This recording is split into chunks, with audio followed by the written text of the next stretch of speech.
வணக்கம். மாவீரம் எது? மண்ணை வெல்லுவது, மாநிலத்தில் உள்ள எல்லோரையும் வெல்லுவது மாவீரமா, அல்லது தன்னை வெல்லுவது மாவீரமா என்று கேட்டால், பெரியோர்கள் சான்றோர்கள் தன்னைத்தானே ஒருவன் வெற்றி கொள்வானாயின் அதுவே அனைத்திலும் சிறந்த வீரம் என்று கூறுகிறார்கள். அப்படி தன்னைத்தானே வெல்ல முடியாமல் தடையாக இருக்கக்கூடிய காரணிகள் சில. அவற்றுள் ஒன்று சினம்.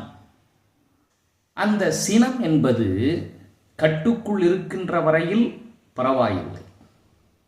ஆனால் எதற்கெடுத்தாலும் கோபப்படுவது அல்லது கோபத்தினுடைய அளவு எல்லை கடந்து செல்வது என்ற நிலைக்கு போய்விட்டால் அவர்களை யாராலும் காப்பாற்ற முடியாது.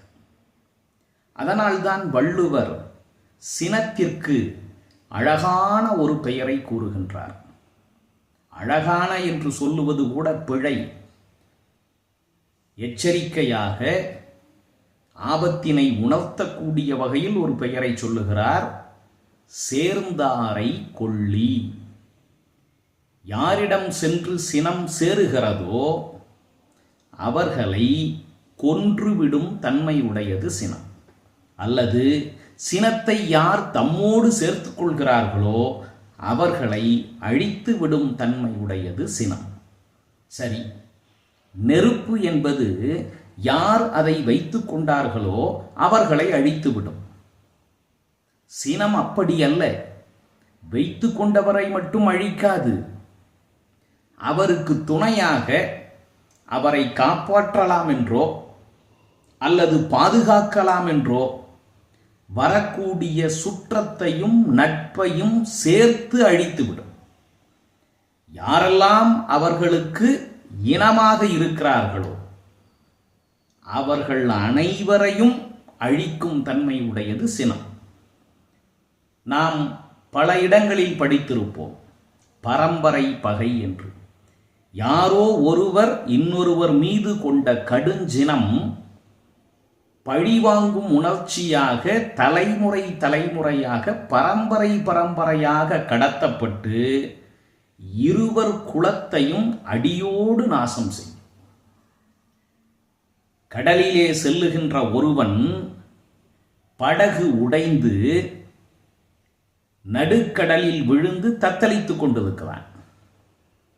அவன் மீது எரியெண்ணெய் விழுந்து நெருப்பு பற்றிவிட்டது. அவனுக்கு துணையாக அல்லது அவன் தப்பிப்பதற்கு ஏதுவாக ஒரு மரக்கலம் கிடைத்தாலும் உடலெல்லாம் எரியெண்ணெயால் நெருப்பு பற்றிய அவன் அந்த மரக்கலத்திலே ஏறினால் தப்பிக்க முடியாது. மாறாக அந்த மரக்கலமும் சேர்ந்து எரிந்து போய்விடும். சினம் என்பது அப்படிப்பட்டது.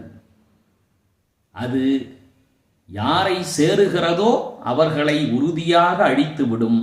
அதோடு நிற்காது, அவர்களுக்கு துணையாக வரக்கூடியவர்களையும் அழித்துவிடும். வெகுளாமை என்ற அதிகாரத்தில் வள்ளுவர் கூறுகின்றார், சினம் என்னும் சேர்ந்தாரை கொள்ளி இனம் என்னும் ஏமப் புனையைச் சுடும். நன்றி, வணக்கம்.